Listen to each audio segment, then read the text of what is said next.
Who is the premier program in the state of Florida? And then also he's asking who should get the first pick of recruits between Florida, Florida State, Miami. Okay. I don't know if he's asking who's in the best position right now Right. based on the perception and what's going on currently with the coaching staffs and all of that to have their pick. Okay, the preeminent team in the state of Florida for college football right now has to be UCF. I don't like it. They should not be in contention for a national championship, a real national championship, not whatever stupid, Jeff's basement poll gave them that last year. I was a supporter of that, though. I'm not at all. I mean, they're very good and they beat the teams on their roster. They're not going to go through a schedule against the big boys and win all those games. They're not going to do it. I'm not sorry. That's how I feel about it. Period. Oh, I agree. Right. But they're going to come back and say, oh, well, teams won't schedule us. Well, no, I'm not going to schedule the best mid-major team over and over and over again. And that's what you are. But you do have to have a clarity of self.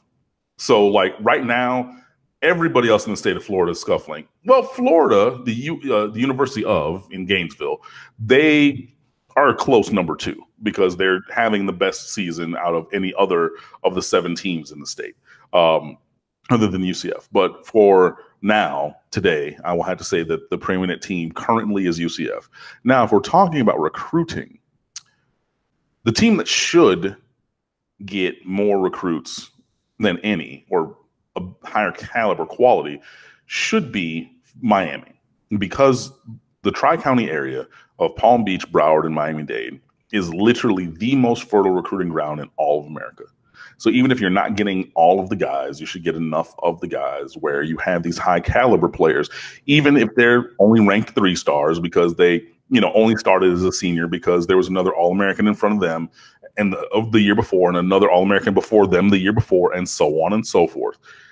Miami is in a unique position where those guys can be on campus all the time. Case in point, 4-star defensive back. I like him at safety. Some people say cornerback, whatever. Tyreek Stevenson from Miami Southridge popped up on campus for practice today. I mean, everybody's All-American. It's between Miami and Georgia. He's come out and said that both teams are tied at the lead of his recruitment. And he showed up on the Wednesday before Thanksgiving on campus for an unofficial visit because of proximity. Now, of the best jobs in college, and I've gone over this when somebody said that Oklahoma was a top 3 job or whatever, I don't believe that, first of all. But I think that Florida and Florida State are both top 10 jobs in a vacuum. I think that Miami is probably in that 10 to 16 job, in a vacuum, if you just ranked all of the coaching jobs in America. So all these teams should lean on the in-state recruiting, lean on their areas where they dominate recruiting, and then get some other guys. So for not Jacksonville. So Miami should be South Florida, and then you cherry pick around the state. Florida State, they should be Tallahassee, Jacksonville, a little bit in South Florida, because you have a lot of people who are from South Florida who went there and then came back home. So you're going to get a couple guys from here, and then really be in that South Georgia area, because South Georgians, they're Florida State fans because it's closer to Florida State than it is to Georgia. Florida, they should be Orlando, Tampa, where they have Tampa on lock. I mean, nobody should be getting out of Tampa for Florida.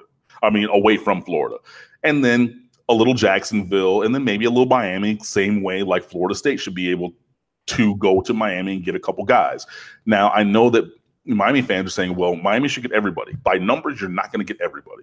But Miami needs to get a higher quantity of the top guys. And that's where Miami's recruiting has been lacking. So I think that all 3 teams in the big 3 in-state, that's Miami, Florida, and Florida State, should be able to recruit well when they really lean into their identity of who they are and where they've been successful to go and get players. When you start to go away from that, that's when I think you see things straying. So for Florida State, for example, I've said for years that when Jimbo was there, I know that the recruiting rankings were high, but they had a small window, a small bubble, and it was going to burst. But the majority of their recruiting classes were from out of state. So you're not going down to South Florida that much. I mean, you get a couple guys. Obviously, you get Dalvin Cook. You get, I'm not saying they didn't get anybody, but you're not going to these places where you routinely go. You didn't go to Jacksonville, and that let Miami get a big foothold in the Jacksonville area now. Why? For who? Like, okay, you're going to go to Mississippi and get Cam Akers. Everybody's All-American, top 10 player, 5-star All-American. But some of these other guys on the offensive line, they're talking about, oh, they're terrible. We've been saying this. I've been saying that, and I'm not a Florida State fan at all. Like, please, I went to Miami. I graduated from Miami. I can go show you my diploma. But as an objective recruiting observer, if I'm trying to tell you, look, you guys need to really lean into who you are, and Florida State fans saying, nah, oh, SoCal, Cali knows, we're going out to California, we're getting all these boys, da, da, da, and then you don't. And then you got Jaden Woodby this year. Cool. Awesome. But you went after all these other guys that you didn't get, when you could have gone after guys, you know, locally or regionally and things like that. So when you really have a true identity of self and you lean into that, then I think that everybody can be successful recruiting in the state of Florida. But obviously, winning counts. And when I wrote the recruiting rules, that's recruiting rule number 9, the last one, which could have been number 1 and the most important, because you had to win to have proof of concept. So I think that if you were ranking the teams right now on the trail in 2018 who have buzz, it would probably be, I would say, Florida, Florida State, and Miami in that order, because Miami has more recently looked terrible than even Florida State did.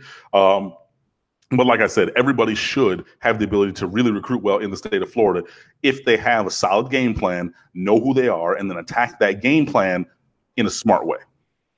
Got Cam Underwood on the line from State of the U. You got to join him right there and the rest of the crew for Miami football coverage. And, of course, college basketball is underway as well. So apparently I didn't interpret that question correctly, Cam, because this is going to be an easier selection and dissertation for you to make. He is asking historically to rank the programs in the state. Oh, historically on performance? I guess so. It didn't read that way to me.